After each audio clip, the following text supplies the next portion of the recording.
जो है इंग्लिश में जो है जो इंग्लिश का ट्रांसलेशन होता है आपका, उसके बारे में हम अध्ययन कर रहे थे। तो हमने देखा कि जो हमारे छोटे बच्चे हैं जो 6, 7, 8, 9, 10, 11, 12 या जो भी इस टाइप बच्चे हैं, ये ट्रांसलेशन नहीं कर पाते हैं।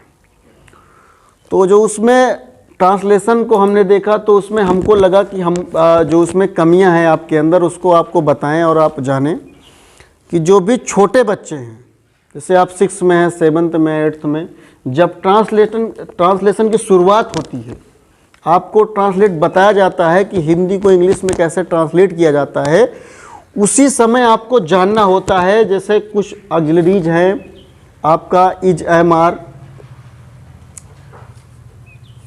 हैज़, हैव, हैड, और भी जो वाज, वर है, मे है, जो भी इस टाइप से जितने भी हैं, इनका सबसे पहले आपको उपयोग पता होना चाहिए। कि जैसे मान लीजिए आपको पता ही नहीं है कि यह एक किताब है, ट्रांसलेशन क्या होता है, तो आप कैसे कर पाएंगे कि वह किताब पढ़ता है? ठीक है ना। तो सबसे पहले आपको इन सब का उपयोग आपको पता होना चाहिए। कहाँ पे दिस लगेगा, कहाँ पे दैट लगेगा, कहाँ पे सी लगेगा, कहाँ पे ही लगेगा। जब आप इनको उपयोग जानेंगे तब आप इंग्लिश का ट्रांसलेशन कर पाएंगे। तो जैसे सबसे छोटी चीज़ होती है, जैसे हम लोग गिनती में पढ़ते हैं 1 2 3 करके पहुँचते हैं 100 तक, तब हमको गिनती का ऐड करना आता है। और जब हम लोग गिनती के बारे में जान जाते हैं, जब हमको 100 गिनती जब हम जानेंगे कि क्या एक कौन है, दो कौन है, या 1 2 3 से लेकर के 100 तक जब हम जानेंगे, जब सब गिनतियों को हम जान जाते हैं, तभी तो हम लोग उसको ऐड कर पाते हैं या सबट्रैक्ट कर पाते हैं, मल्टीप्लाई कर पाते हैं। सबसे छोटी चीज़ जो होती है। तो ऐसे जो ट्रांसलेशन में होता है कि सबसे पहले सबसे जो छोटी चीज़ है उसको आपको जानना है। जानने का मतलब सबसे पहले आप जानिए कि जैसे दिस का उपयोग कहाँ किया जाता है, दैट का उपयोग कहाँ किया जाता है, दीज का उपयोग कहाँ किया जाता है, दोज का उपयोग कहाँ किया जाता है, मे का उपयोग कहाँ किया जाता है। ऐसे बहुत से जो भी आपके वर्ड्स हैं, इनका उपयोग आपको सबसे पहले जानना होता है। जब इन वर्ड्स को आप जान जाएंगे, अच्छी तरह समझ जाएंगे। जैसे हमने किसी से पूछा कि बताइए मेरे पास एक कुत्ता है, तो अब उन ट्रांसलेशन बताने की वजह से वो दिमाग लगा रहे हो, प्रेजेंट इंडेफिनिट टेंस में जा रहे हैं। वो कह रहे हैं कि इस वाक्य में अंत में ता है, ती है। बच्चे को पता ही नहीं है कि जो है कुत्ता जो है वर्ब थोड़े ना है। कुत्ता क्या है? कुत्ता तो आपका नाउन है। तो नाउन से नहीं मतलब है। जो प्रेजेंट इंडेफिनिट टेंस की पहचान होती है, जिस वाक्य के, देखिए कहीं कहीं कभी कभी किसी सेंटेंस में हम देखते हैं कि किसी कभी कभी कोई अध्यापक नहीं बताते हैं, ऐसे बता देते हैं कि जिस वाक्य के अंत में ता है, ती है, इस टाइप से वर्ड आता है, तो वहाँ पर प्रेजेंट इंडेफिनिट टेंस होता है।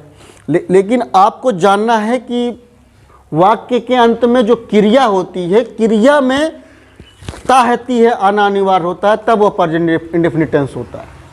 अब जैसे मेरे पास एक कुत्ता है, तो उसमें तो पास आ रहा है कि हमारे पास एक कुत्ता है, तो पास के लिए क्या उपयोग किया जाएगा? इसमें हैज और हैव का उपयोग करेंगे, तो हो जाएगा I have a dog, I have a dog हो जाएगा। इस तरह से कई प्रकार से जो भी ट्रांसलेशन होते हैं, सबसे पहले आपको उन ट्रांसलेशन को जानना है। छोटे छोटे जो ट्रांसलेशन होते हैं, अब जैसे कौवा काला होता है, अब यहाँ पर भी टेंस उसका प्रयोग नहीं होगा, प्रेजेंट इंडेफिनिट टेंस का। लेकिन बच्चे के दिमाग में क्या भरा हुआ है? बच्चे के दिमाग में तो ता है, ती है, ते है, यही भरा हुआ है। आप इसको जब जानेंगे तभी तो समझेंगे, नहीं तो आप पढ़ते रहिए ऐसे टेंस। सबसे पहले आपको क्या करना है, सबसे पहले छोटे छोटे जो वर्ड्स होते हैं आप इनको पढ़िए। जैसे आप इंग्लिश ही नहीं पढ़ पाते हैं, जब आपको इंग्लिश पढ़ना आप जान ही नहीं रहे हैं कि जो हिंदी होती है और जो इंग्लिश में होता है, जो हिंदी और इंग्लिश का कन्वर्जन होता है, कि वो किस, जैसे हिंदी में ला होता है, वो इंग्लिश में किस से बनेगा, तो आप उसका प्रोनाउंसिएशन कैसे कर पाएंगे? जो उसका उच्चारण होता है कैसे कर पाएंगे? नहीं कर पाएंगे। उसका जो प्रोनाउंसिएशन होता है, जैसे आपको उसको बोलना है, आपको कोई वर्ड पढ़ना है, नहीं पढ़ पाएंगे, आप गलत भी नहीं पढ़ पाएंगे।